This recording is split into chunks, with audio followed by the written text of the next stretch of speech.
They say you can't fight City Hall, but the HOA. That's a different story.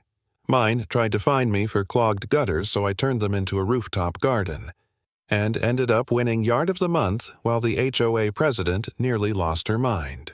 It all started on a quiet Saturday morning in Harmony Creek, the kind of suburban neighborhood where lawns or perfect fences are uniform, and Harmony isn't just a name, it's a mandate. I was on my porch, sipping coffee, trying to convince myself to mow the lawn when I saw her, Brenda Hernandez, the self-appointed queen of beige. HOA president, clipboard carrier, and professional peace destroyer. She wasn't walking her poodle, she was patrolling the kingdom. I watched her stop at my neighbor's driveway, pull out a tape measure, and crouch like a sniper measuring an oil stain. A violation, no doubt. I tried to hide behind the shrubs, but her head snapped toward me like a hawk locking on prey. The visor glinted. The smile tightened. I was doomed. She marched up my driveway, her shoes squeaking like a metronome of doom. No, hello, no, how's your weekend? Just a beige envelope slid into the handle of my screen door. Tap, tap. That sound is HOA code for your life's about to get more complicated. The notice read, Violation Article 4, Section 8. Failure to maintain exterior cleanliness and aesthetic upkeep. Translation, my gutters were full of leaves. The crime of the century. I laughed, then sighed. She wasn't wrong. The old oak tree had done its annual leaf dump, and my gutters looked like mossy terrariums. But you clean gutters after the leaves finish falling, not mid-apocalypse. Still, the threat was real $50 fine doubling weekly. Brenda had me trapped. Except she didn't. See, I've got a little streak of spite in me. So I pulled out the HOA bylaws, a 300-page manifesto of misery, and started reading. Gutters must be free of unsightly debris, huh? Not empty, just free of unsightly debris. And that's when the dumbest, most glorious idea of my life hit me. What if the debris wasn't unsightly? What if it was decorative? I called around for gutter cleaning quotes, $600 minimum. No chance. So I went to Craigslist. That's where I found Sal. His ad said, "We dig it literally."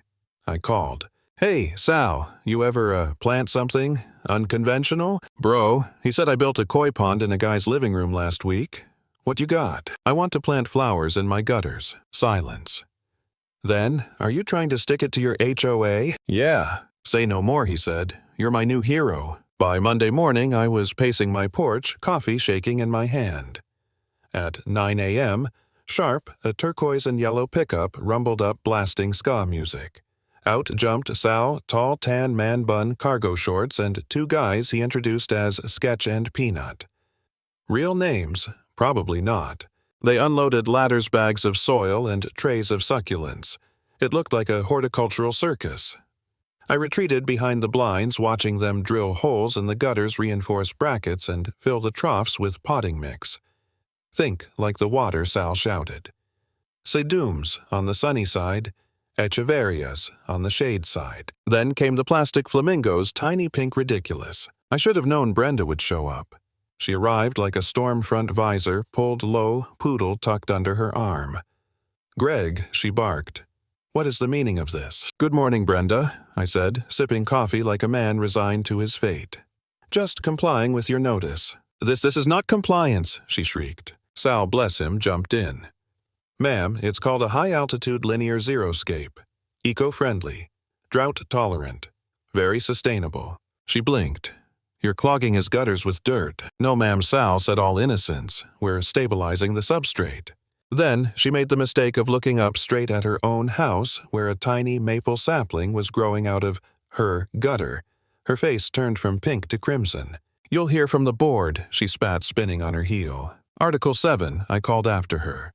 Encourages ornamental plantings." The next 3 days were bliss. My roof bloomed like a floral crown. Neighbors slowed their cars just to stare. Chuck, the guy next door, came over with a beer. "Greg," he said, "that's art." Then came the knockdown punch, a bright red envelope taped to my front door like a scarlet letter. Cease and desist order. $700 in fines. threat of a lien on my property, 48 hours to remove illegal rooftop farm. I sat at my desk, letter trembling in my hands. For the first time, I felt small. Maybe she was right. Maybe I'd pushed too far. I looked at my laptop, at my job, at my house, this ridiculous war over leaves, and wondered if it was worth it. But then I saw the flamingo peeking through the window, pink and defiant against the sky. And I thought, no, she's wrong. This isn't about aesthetics, it's about power. So I wrote back, an email so precise it could slice bread. I quoted Article 4, Section 8. Article 7, Section 2. I attached photos of the succulents, the drainage holes, the flamingos, all ornamental, eco-friendly, compliant. I hit send. That's when the sirens came. Blue and red lights flashed across my living room. Brenda stood on the sidewalk, vibrating with self-righteous fury, pointing at my roof. 2 cops walked up, one older, one young, both clearly trying not to laugh. "Afternoon, sir," the older one said.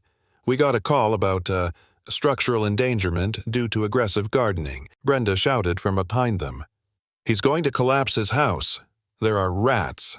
"Ma'am," the officer sighed, "aggressive gardening isn't a crime." "But it's tacky," she wailed. "Tacky," he said, "isn't a 911 emergency." The younger cop gave me a thumbs up as they left. I almost cried laughing.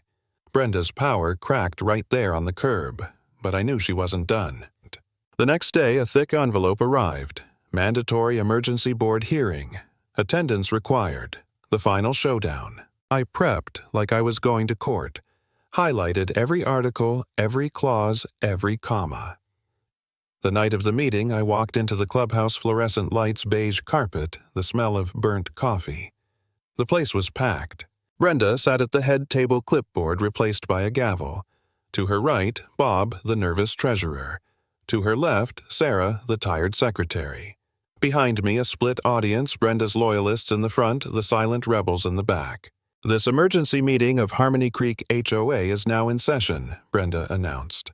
"We are here to address the flagrant violations at Lot 34. Lot 34. That was me. She dimmed the lights and fired up a PowerPoint titled, "Guttergate, a Threat to Our Community's Integrity." Slide 1, a zoomed photo of a flamingo circled in red. Slide 2, a stock photo of a collapsing roof labeled "The Future." Slide 3, a cartoon rat with vermin in bold letters. Slide 4, a blurry picture of the police cruiser leaving my house. Caption, "Local authorities compromised." When she finished, the room was silent. She smiled like she'd just delivered the Gettysburg Address. "The board will now vote to authorize legal action and a lien on Lot 34, she declared. I stood. "Before you vote, could you read the original violation, Brenda?" She hesitated. "Failure to maintain gutters free of unsightly natural debris." "Right," I said. "Do my gutters contain debris? They're full of plants and flamingos." "Exactly. Not debris, ornamental plantings." I turned to Sarah. "Would you mind reading Article 7, Section 4? The one Brenda cited in the cease and desist." Sarah flipped through her binder. "It's about prohibited trees over 20 feet. "Thank you," I said. "Now please read Section 2. She read aloud, "Residents are encouraged to install and maintain ornamental plantings, flower beds, and shrubbery to enhance community aesthetics." I spread my hands. Enhance community aesthetics. Seems pretty clear to me. Brenda slammed her gavel. "This is not a debate. It's a violation." And that's when the door opened. A woman with silver hair and a floral scarf stepped in holding a plaque. "I'm so sorry to interrupt," she said. "I'm Mrs. Gable, president of the Mainville County Garden Club. I tried to deliver this to Mr. McMichael earlier." She held up the plaque. "Yard of the Month, Harmony Creek, awarded for innovative use of a linear planting space." You could hear a pin drop. Brenda's face drained of color. Mrs. Gable smiled. "I must say those succulents against the flamingos simply inspired. We'll be featuring it in our newsletter." The back half of the room erupted in laughter and applause. Even Sarah hid a grin behind her clipboard. Bob, pale and sweating, mumbled, "I move to dismiss all fines." "Move." "I second it," Sarah said. Brenda just sat there frozen. Then she whispered, "Meeting adjourned," and fled the room. I walked home with this plaque in my hand, the air crisp, the sky clear. The next morning I staked the Yard of the Month sign proudly by my mailbox. As I sipped my coffee, Brenda power-walked past, visor low, dog in tow, eyes fixed anywhere but my house. My gutters were blooming, my fines were gone, and for once Harmony Creek actually felt harmonious. Lesson learned. Never underestimate the power of petty creativity. Sometimes the best revenge is simply following the rules better than they ever expected.